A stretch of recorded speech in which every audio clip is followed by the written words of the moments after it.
3.15 minit petang. Assalamualaikum, selamat petang kepada pendengar setia Perlis FM. Alhamdulillah, seperti yang dijanjikan, kita akan bersama dalam rancangan Ambil Tahu Fatwa.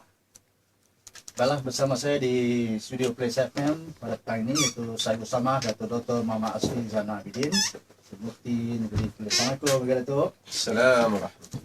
Lama tak di udara tu ya, secara langsung. Baiklah, dan seorang lagi tetamu yang juga asing lagi di negeri Perlis ini, dan juga bagi yang di siaran di YouTube dan sebagainya dalam ceramah agama, itu Ustaz Syed Abu Bakar Syed Kamal Bahri Jamulullah, atau lebih dikenali dengan panggilan mesra Ustaz Syed Abu Bakar Jamulullah. Assalamualaikum bagi Ustaz. Assalamualaikum warahmatullahi. Di mana Ustaz Syed Abu Bakar merupakan ahli panel syariah Universiti Ustaz? Ya. Alhamdulillah. Baiklah, hari ini seperti yang kita wawarkan selalu, di mana Ambil Tahu Fatwa itu rancangan baru yang dibawakan oleh Jabatan Mufti dan juga Perlis FM, Moga Datuk ya. Dan kita harapkan pendengar-pendengar terus bersama kita untuk mengetahui tentang fatwa. Sebelum kita meneruskan rancangan ini lebih lanjut lagi selama 30 minit ataupun lebih 30 minit bersama Moga Datuk, sebab ini merupakan rancangan yang pertama kita akan udara. Jadi baiklah, kita mungkin kedimah awal ni Datuk tentang apa itu fatwa sebenarnya, sebelum kita ke soalan kita hari ini berkenaan dengan rokok ya. Sebenarnya tajuk utamanya. Silakan ya, asal bersama Datuk. Bismillahirrahmanirrahim. Orang Melayu ni dia guna perkataan Arab ni, petua ni. Dia kata petua kan kata. Petua tu sebenarnya daripada perkataan fatwa, sebenarnya dari segi bahasa. Semuanya biasanya petua ni dia membabitkan macam ubat-ubatan dah apa. Tapi asal kerana fatwa itu bermaksud bahawasanya memberikan penerangan dalam konteks pengajian ataupun konteks istilah Islam ini. Dia lebih merujuk bahawasanya penerangan kepada hukum-hukum yang berlaku, yang mana hukum-hukum itu biasanya tidak jelas sangat, jadi yang memerlukan satu fatwa, hukum-hukum yang baru berlaku lah.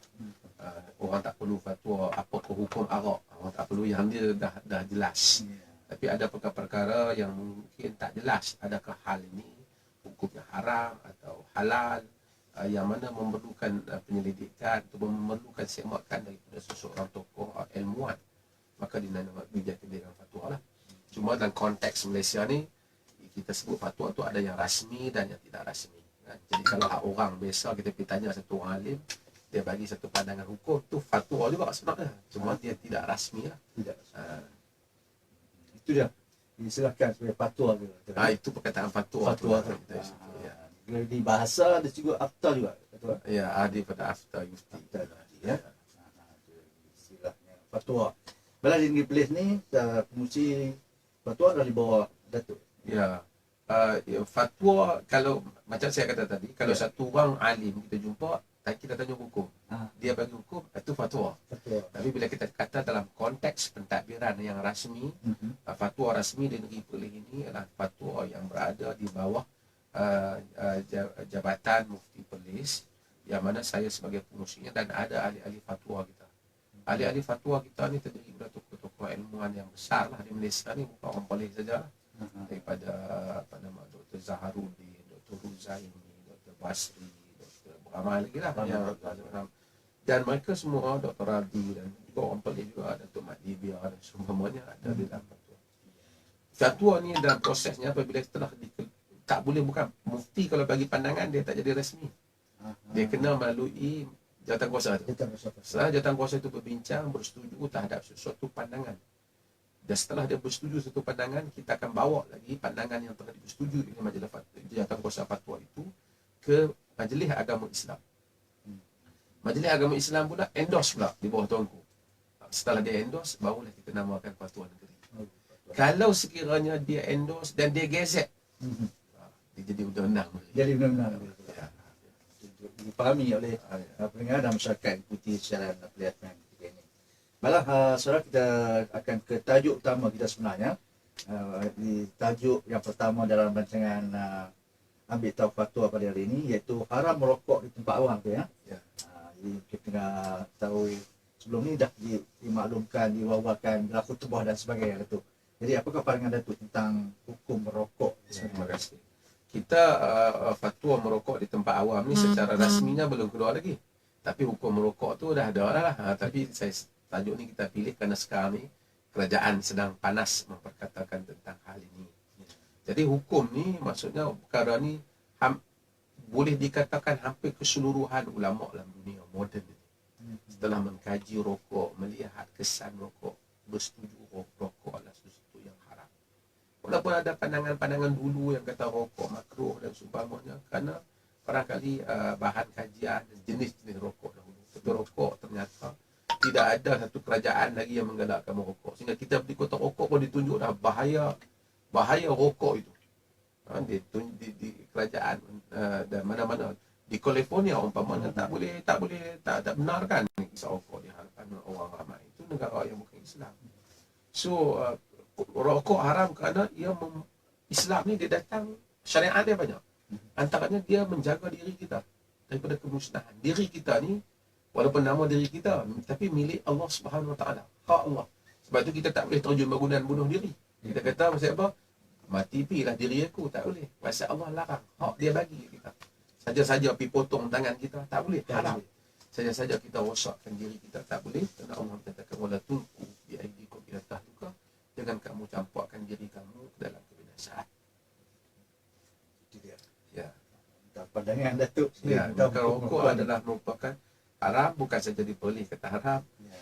Pada mesyuarat sekarang ni tak ada lah jadah kuasa patut kemasaan, tak ada sekarang, tapi yang dia kata dulu, masa dahulu dia panggil muzakarah kebangsaan itu juga setuju kata rokok ni haram. Dan saya ingat semua negeri kot di Malaysia ni telah keluar benda yang sama lah tentang hukum merokok ni. Tentang rokok ni. Ya. Baiklah, saudara, kita akan bersama dengan Ustaz pula. Ustaz Syed Omar. Betul ya, kita balik pada Ustaz Syed Omar pula. Dengan soalan. Ya. Syed Abu Bakar. Syed Abu Bakar. Syed Abu Bakar Jamulai. Dan kita kepada Ustaz, di mana bagaimanakah rokok ni boleh bagi mudarat kepada pelaku dan juga online ni. Ustaz, kita pandangan Ustaz lah. Terima kasih Datuk Mufti. Rokok ni macam mana dia boleh membahayakan kesihatan lah macam tu. Benda ni benda yang kita kata dah diketahui umum dan masyarakat tahu kata rokok ni bahaya. Dan perokok sendiri pun dia tidak akan mentadbir dada bahawa rokok itu bagus untuk kesihatan. Dan dia beli rokok pun dia tahu dekat rokok tu ada janin yang tidak sempurna, ada paru-paru yang rosak dan macam-macam lagi. Tetapi perlu ditingkatkan lagi lah penyampaian tentang bahayanya rokok tu. Sebab kadang-kadang kandungan rokok tu sendiri selalu disebut oleh Kementerian Kesihatan ada 4,000 bahan kimia. Tetapi dalam 4,000 bahan kimia tersebut 250 diketahui bahaya. Bahan kimia memang banyak tapi tak semestinya bahaya. Tapi 250 diketahui dan dipastikan dalam jurnal-jurnal bahawa dia bahaya. Dan 50 daripadanya menjadi penyebab utama kanser. Dan 11 daripadanya diklasifikasikan sebagai racun kelas pertama. Jadi orang boleh tahu lah bab racun sebab dia buat tadi. Ya, benar. Jadi macam kita sebut macam racun indolsulfan. Indolsulfan ni racun kelas pertama lah. Kalau orang boleh dia bagi cap tengkorak. Kalau dibubuh kat badi yang ni bukan kita nak bunuh siput. Sekali dengan biawak, sekali dengan apa yang lalu semua mati. Ikan pun semua habis. Semua habitat semua mati. Dan kalau habis. dicelup orang kata apa benang pun letak dalam gelas minuman pun kemungkinan besar manusia pun boleh mati. Jadi ada 11 jenis racun yang dikualifikasikan sebagai kelas pertama ada dalam rokok. Jadi sangat benda ni kata apa sangat dahsyat lah. Sangat mudarat. Jadi macam mana dia boleh memberi kesan tu, rokok tu sudah mestinya contoh macam penyakit leukemia. Dalam rokok ada benzin. Dan para saintis telah membuktikan kajian bahawa 90% benzin yang terdedah kepada manusia asal dari rokok. Jadi kita tak ada alasan lah kita nak pusing atau makruh. Tetapi masyarakat kita dia akan cuba cari ustaz juga yang kata makruh. Sudah mesti dia akan mula-mula tanya mufti. Mufti kata haram. Okey, dia tanya satu ustaz lagi. Dia tanya imam kampung dia. Imam dia kata makruh. Dia kata yang ni betul. Jadi kalau macam tu kita tak sudahlah, kita perlu kembali kepada fakta apa semua. Dan kalau kita tengok lagi yang paling bagi saya ni ultimate lah, yang paling muntaha, yang paling tinggi sekali, dia ada hidrogen cyanide. hidrogen cyanide ini digunakan dalam Perang Dunia Kedua untuk membuat pembasmian etnik. Tapi ada dalam rokok. Benda tu gas dan bahan kimia yang paling bahaya. Ada dalam rokok. Dia kata tak ada, saya isap lama dah, tak ada apa-apa pun. Tapi paru-paru dia kuat. Apa-paru tak kuat, masuk hospital lah. Tapi paru-paru memang macam tu. Doktor beritahu apa orang tak sama. Jadi dia akan memberi kesan sedikit demi sedikit. Dah banyak lagi lah kalau kita nak sebut kan. Tu macam tadi ada sebut macam mana dia memberi kesan kepada apa ni, perokok klasik. Maksudnya orang yang tak merokok tadi merokok juga. 80% ni Kementerian Kesihatan Malaysia. 80% penyakit bahaya yang terkena kepada kanak-kanak dan wanita berasal dari asap rokok. Tapi bila kita sebut tentang hak merokok apa semua ni, bila saya tengok perangkaan, 22.8% saja rakyat Malaysia yang merokok. Jadi kita nak bagi keutamaan macam mana dekat mereka ni? Jadi perlu diraihkan kanak-kanak apa semua. Tapi bila kita tengok lelaki, 50% lelaki merokok, 50% lelaki tidak merokok. Tapi jika kita diambil umur daripada umur 15 sehinggalah ke atas, didapati 22.8% saja yang merokok. Jadi kalau kita nak sebut lebih panjang tu, macam rokok sendiri pun penyebab kematian dia di dunia lebih kurang dalam 6 juta mati disebabkan rokok. 15% daripada tu 890,000 disebabkan asap rokok. Dia tak rokok pun. Asap orang lain. Asap orang lain. Maksudnya doktor dah bila meninggal tu doktor buat orang kata apa pembedahan atau pengkajian, dia dapati ada nikotin padahal dia tidak merokok. Yang ni saya rasa memang cukup dahsyat lah. Mufti pernah cadang, Datuk Mufti pernah cadang. Jadi kat pokok ni kita tak bagi zakat. Jadi saya nak cadang satu benda lagi lah. Kalau isteri bukan cadang lah, pandangan saya. Tak membawa pandangan paling apa pun. Isteri kalau dia larang suami dia isap rokok dalam kereta, dia isap juga, isap rokok dalam rumah, isap rokok dalam bilik yang aircon tertutup. Dia bagi saya isteri boleh minta kasar. Kerana ini sangat berbahaya. Boleh minta tutup perceraian di Jabatan Agama. Pandangan saya. Ya. Pandangan Ustaz saya Bakar yang mulai tentang apa ni, kalau ibu, terutama sekali ibu mengandung ni. Ya. Duduk dalam rumah. Maksudnya saya bukan suruh minta basah dulu, nasihat suami dulu. Tapi dia nasihat kena nampak dia kena minta basah lah. Baiklah, kita berehat seketika sebelum kita kembali semula bersama dengan Lembaga Datuk Dr. Muhammad Asri Zainal Abidin. Terima kasih Ustaz Syed Abu Bakar. Berehat seketika.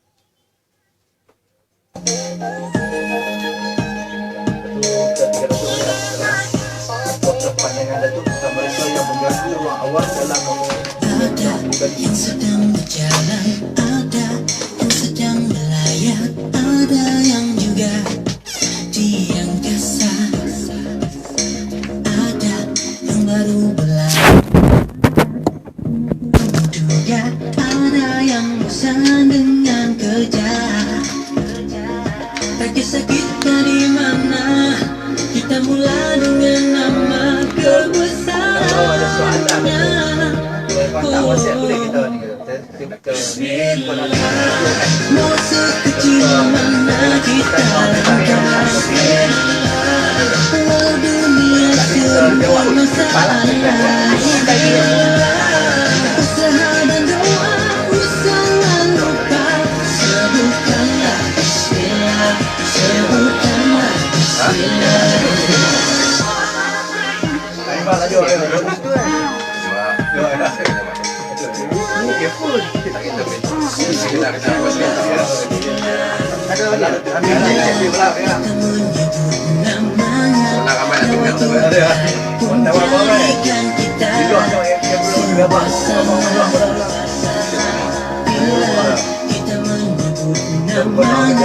Semoga yang dilaksana semuanya terjaga.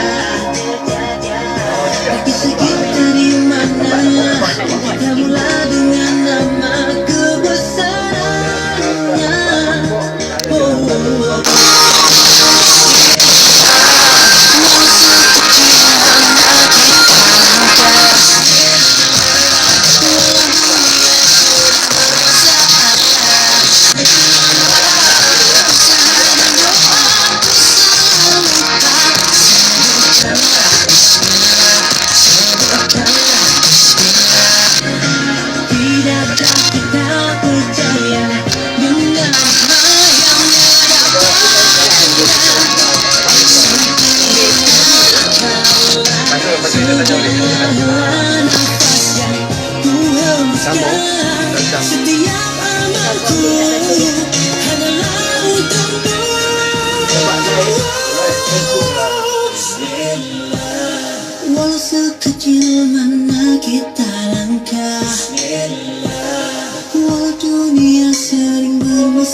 Puan Fatania dengan lagu Bismillah. Baiklah, saudara, kita kembali lagi dalam Ambil Tahu Fatwa bersama dengan saya Dato' Dr. Muhammad Asri Zainal Abidin Mufti Budi Perlis.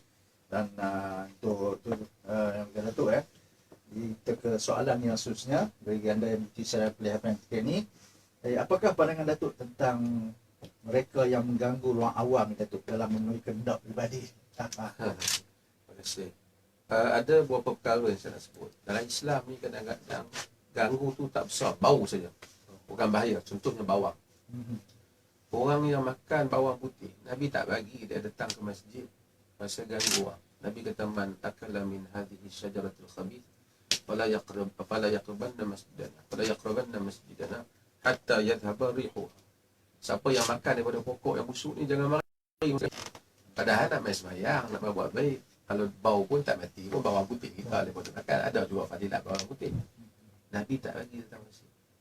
Apatah lagi apabila orang yang isap rokok yang mengganggu bukan saja bau tetapi membahaya kepada orang lain. Sebab itu saya kata Nabi ni benda yang mengganggu golongan orang awam yang kita dah sebut dalam kuliah selalu tentang contohnya Nabi kata ittaqul la'anain, takutlah dua orang yang kena laknat, alladhi yatakhalla fi tariqin nas atau fi dhilli. Itu orang yang pergi buang air besar di jalan orang ataupun di bawah tempat teduhan orang. Sebab apa? Nabi kata takutlah dua orang yang kena laknat. Maksud apa kena laknat? Maksud apabila dia pergi buang air di tempat di jalan ataupun tempat orang berteduh, orang main-main tengok, orang akan kata celaka betul contohnya lah. Tuhan laknat dia ni kan. Nabi kata takut kerana perkataan ni akan kena pada dia. Kenapa buat kena? Kerana Allah marah tu dia kena. Kalau sekiranya perkataan tu tak boleh, tentu sekiranya dia tak kena. Sebab tu ulama kata boleh laknat orang yang macam ni. Kita duk makan elok, sedap-sedap, orang hisap rokok. Asap rokok tu habis hilang sekadar kita pula bukan bau saja, sedut bahaya masuk dalam dada. Saya bimbang dia termasuk di kalangan orang-orang yang boleh dilaknat. Macam dalam hadis tadi lah. Macam hadis tadi. Ini orang-orang yang mementingkan diri mereka. Sebab tu saya antara orang yang menyokong. Saya sokong-sokong Menteri Kesihatan ni dalam usaha beliau yang bersungguh-sungguh nak mengelakkan orang merokok di khalayak di ruang awam. Ruang awam. Betul ya? Ya. Tajuk kita haram merokok di tempat awam. Kupasan daripada saya bersama Dato' Dr. Muhammad Asri Zainal Abidin Mufti. Baik Dato', kita ada soalan ni mesti WhatsApp ni Dato'. Tentang rokok ya Dato'. Ya. Datangnya daripada Razio. Saya nak tanya Dato' Ustaz Dato'. Rokok bahaya diharam kan? Tapi mengapa masih dihalalkan menjualnya? Dari Besri boleh ni, tolong jawab. Bukan, kalau dia kata dia halal kan orang tak ada orang jual lah. Banyak benda yang orang jual tapi tak menunjukkan dia halal. Arak ada orang jual, dia tak halal. Khinzir ada orang jual, kita tak sama makan lah. Kelihatan janganlah kata kerana ada orang jual, kenapa pula tak boleh kita makan? Kalau macam tu, khinzir pun orang makan juga pasal ada orang jual.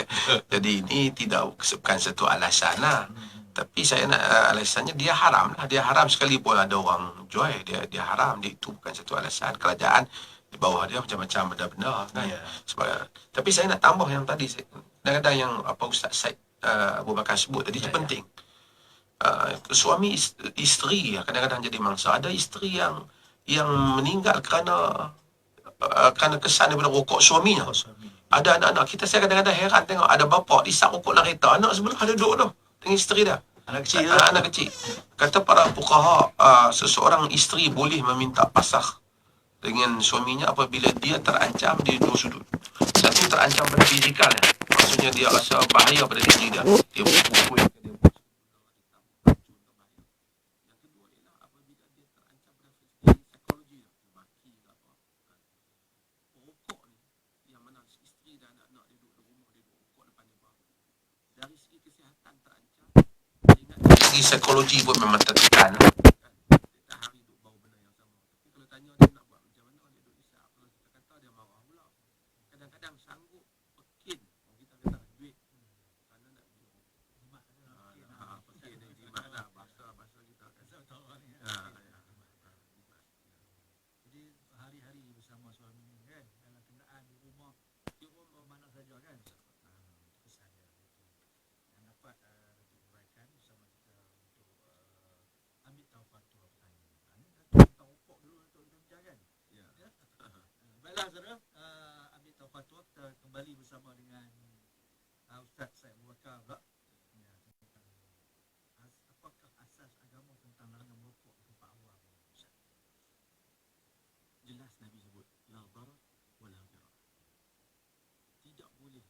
kemudaratan dan tidak boleh memberi kemudaratan ke atas orang tanpa hak. Jadi jelas pasif ni menerima tanggungan derita yang sangat teruk. Cuma kita tak nampak, kita anggap macam biasa. Orang yang isap rokok dia anggap macam tak ada apa, aku kan sedap. Okey, tapi kalau para orang sebut ada 4,000 bahan kimia. Tetapi rokok, asap rokok yang masuk dalam paru-paru yang keluar semula, paru-paru dia generate lagi 3,000 bahan kimia. Semua jadi 7,000. Jadi sebab tu dia lagi bahaya.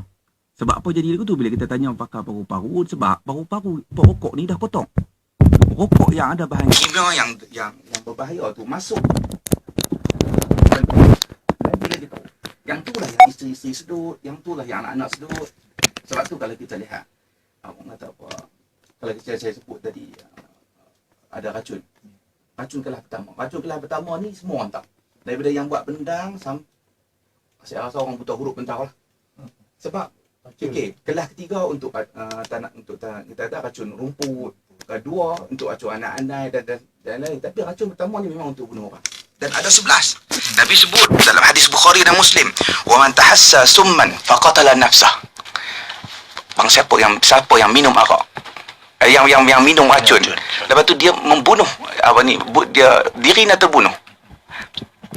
Fasummuhu fi yadihi yatahassahu fi nar jahannam. Dan di tangannya, di dalam neraka nanti akan ada gelas yang dia minum racun tersebut, dan dia akan minum dalam nar jahannam khalidan fiha abada, dan dia kekal dalamnya. Ini jelas bersungguh diri. Dan secara tak langsungnya pokok ni, kalau dia dah faham sampai macam tu, dah kita sebut ada 11 semua, dia fikir bunuh diri lah kalau dia tak berusaha untuk berhenti. Pedulikan, abaikan apa semua ni. Kalau orang Islam lama tak ngerti, ya bagi saya ada bunuh diri lah kalau dia gula-gula apa ni kutin ke. Dan sebab di Jabatan Kesihatan kita ada satu department untuk berhenti rokok ni. Boleh pergi jumpa mereka akan bagi kaunseling. Ada kena usaha lah, jangan terus kekal macam tu. Jadi agama sangat jelas dalam bab ni. Tak boleh ganggu orang, tak boleh kacau orang. Dalam memang sangat kita apa macam sindrom janin mati mengejut. Disebabkan asap rokok. Kanser paru-paru, jantung. Kalau kita tengok, saya ada kawan-kawan yang amat rokok. Anak-anak dia selalu ada masalah asma. Yang serius. Cuba kita tengok kalau anak ada masalah asma, tanya apa rokok ke tak? Dan saya bukan kata kalau yang tak apa tidak merokok anak tak kena asma, kena juga. Tapi resiko lebih besar. Ya. Dan ditunjukkan kalau yang kita tengok anak duk pegang, yang duk isap apa semua, inhaler apa semua tu. Tanya tengok ayah dia rokok ke tak? Selalunya kebanyakan merokok. Dan ni kalau kita tak boleh ambil satu inisiatif untuk kurangkan dan berhenti ni, kita telah mengabaikan satu benda yang besar. Keluarga kita. Keluarga tu sendiri. Tambah ada tu. Kalau tu ada tambah silakan. Dia sebenarnya rokok tu satu dosa dah. Dosa atas dosa. Tapi merokok ganggu orang lain. Dosa hak kedua tu lebih besar daripada yang pertama. Dosa dia sendiri merokok tu mungkin kemudian dia taubat. Tapi dosa merokok di khalayak di ruang awam yang menyebabkan orang lain kena penyakit. Dosa yang ni sebenarnya mungkin membawa kepada lebih besar, kerana dia kena minta maaf kepada mereka tu. Dia kena minta maaf atas dosa-dosa yang mana menyebabkan orang lain terinayah disebabkan asap rokok yang dihisap. Dia punca daripada dia tu. Dia punca. Kalau kita lihat Datuk dan Ustaz ya, dalam kenderaan kalau sepanjang perjalanan tu, berapa kali dia merokok, berapa kali dah ahli keluarga nyedut asap yang sama lah. Masalahnya, kajian menunjukkan walaupun tingkap buka, asap rokok akan kekal dalam kereta selama 2 jam. 2 jam ada Dan Datuk. paru-paru kita, setelah kita satu orang pokok, dia mudah merokok. Ya. Dia merokok di luar rumah, dia masuk dalam rumah. Dia sedang menghembus asap rokok dalam paru-paru dia selama 2 jam, baru hilang. Dalam paru-paru dia 2 jam. Ya. Sebab tu kalau kita nak pergi kot mana lagi, memang jelas lah. Ya. Dia tengok ada 3 lagi. Dia rokok berdosa. Dia rokok di khalayak awam. Dia berdosa pada orang ramai. Ya. Dia rokok depan anak bini dia. Dia berdosa pada amanah hak Tuhan bagi ke dia. Patut dia pelindung dia bah. Dia pula pergi perosakkan kesihatan anak bini dia. Ya.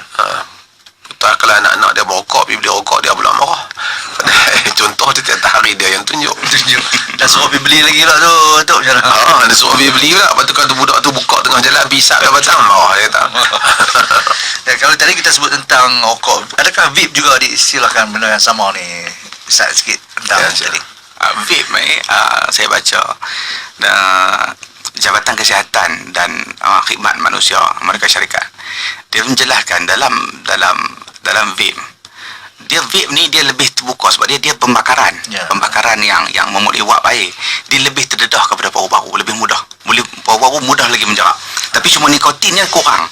Tapi dia ada formaldehyde, dia ada acetaldehyde, dia benda-benda yang bahaya tu tetap ada. Tetap ada. Dan apa yang rokok bawa, pakej yang sama juga vape bawa. Cuma mungkin dia kelihatan nampak kurang sebab dia tidak berwarna.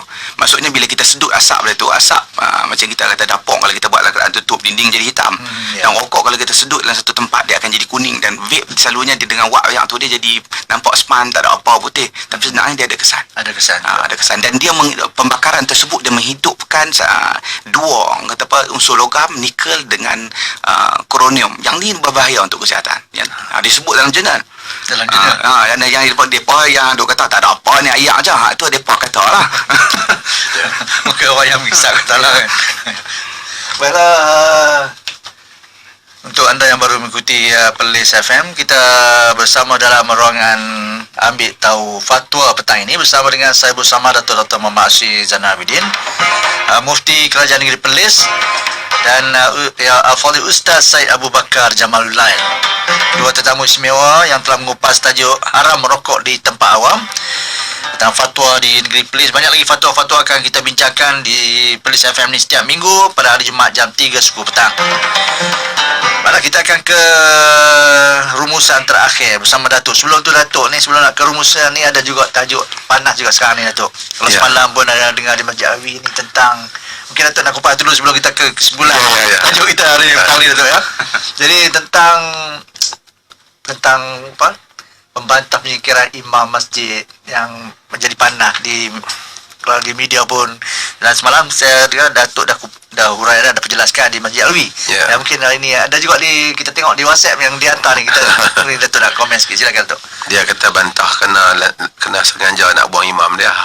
Sebenarnya dia kata kena imam tu tak ikut cara perlih lah apa, tapi dia lupa ada berapa banyak masjid imam yang ikut dan tak pernah pun berbeza dengan cara dan arahan yang dikeluarkan oleh Majlis Agama Islam pun telah ditamatkan.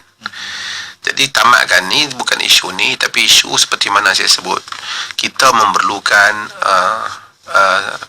pengubahan kepada masjid ni dengan angin yang bau sikit. Dengan bau ni bukan bau kunut tak kunut ni, tapi ceritanya ialah kita stereotype.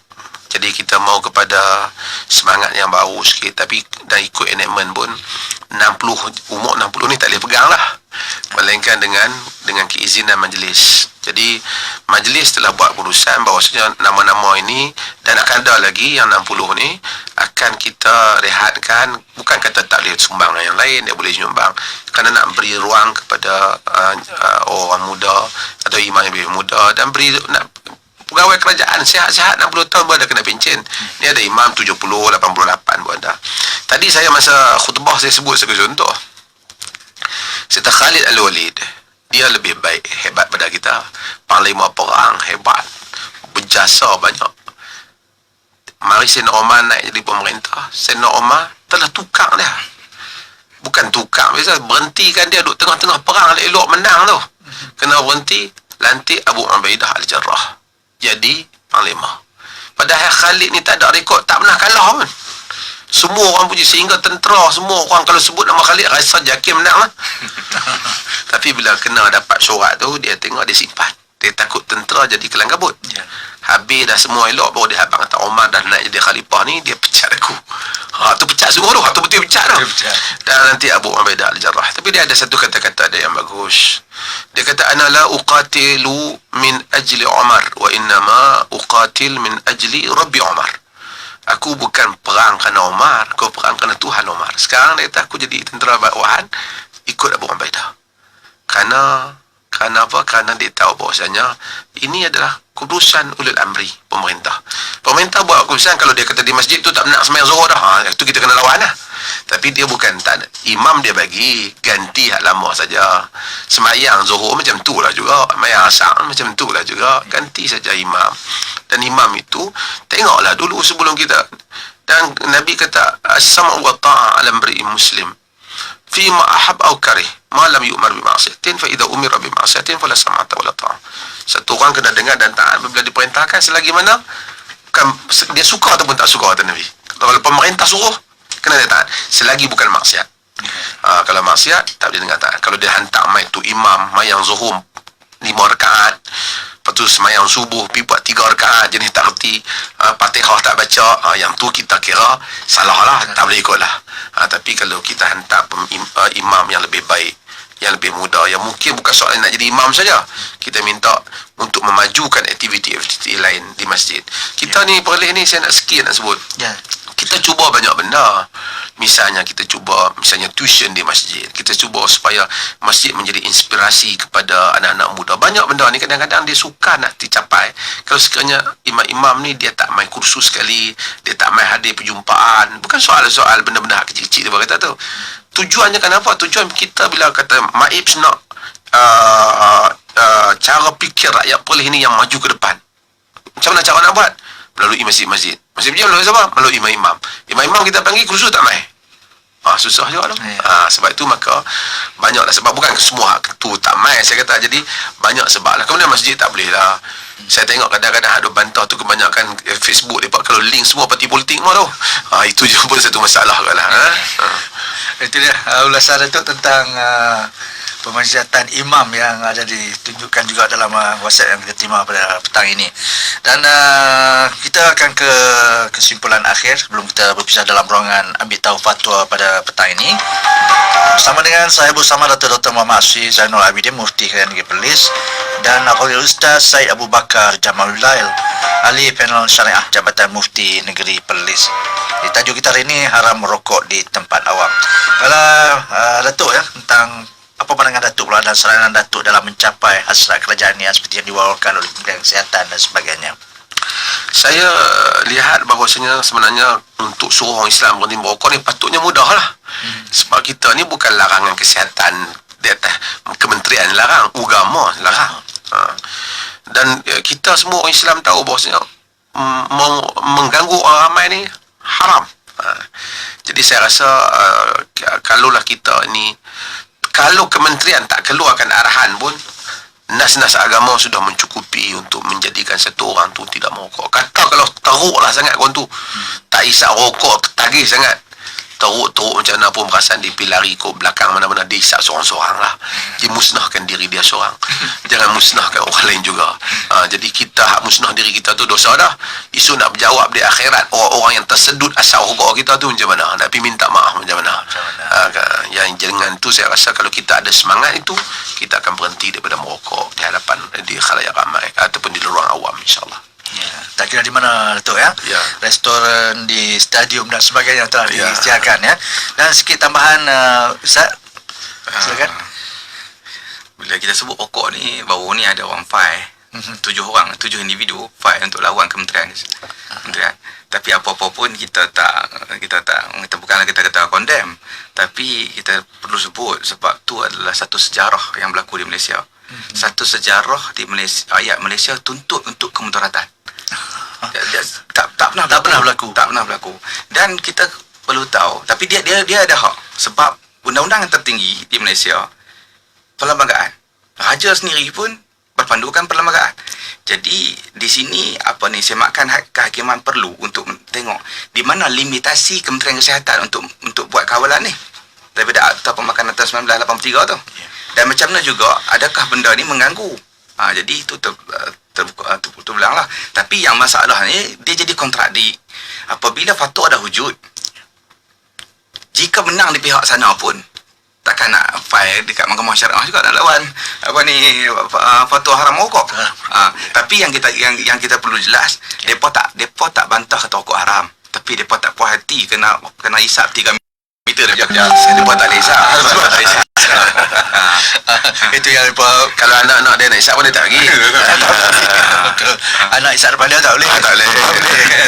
Itu tentang itu tajuk kita hari ini, haram merokok di tempat awam, telah dikupas oleh dua tetamu istimewa kita, iaitu Dato' Dr. Muhammad Asri Zainal Abidin, Mufti Kerajaan Negeri dan Ustaz Syed Abu Bakar Jamalul, dan banyak lagi fatwa yang akan kita bicarakan Dato' ya, untuk minggu-minggu ke depannya dalam tahun 2019 ini yang kita perkenalkan pada hari ini, program Ambil Tahu Fatwa.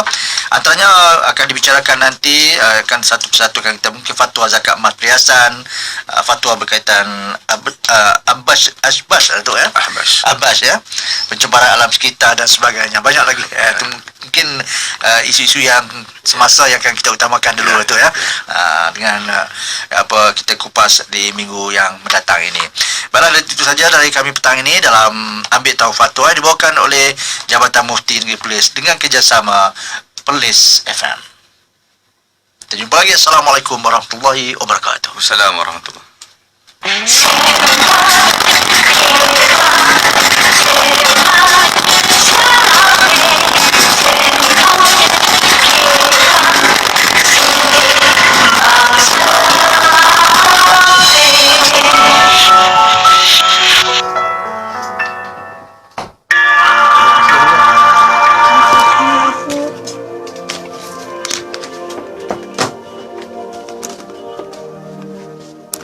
لأجاريهم قلت ظاهرة فبدوت شخصا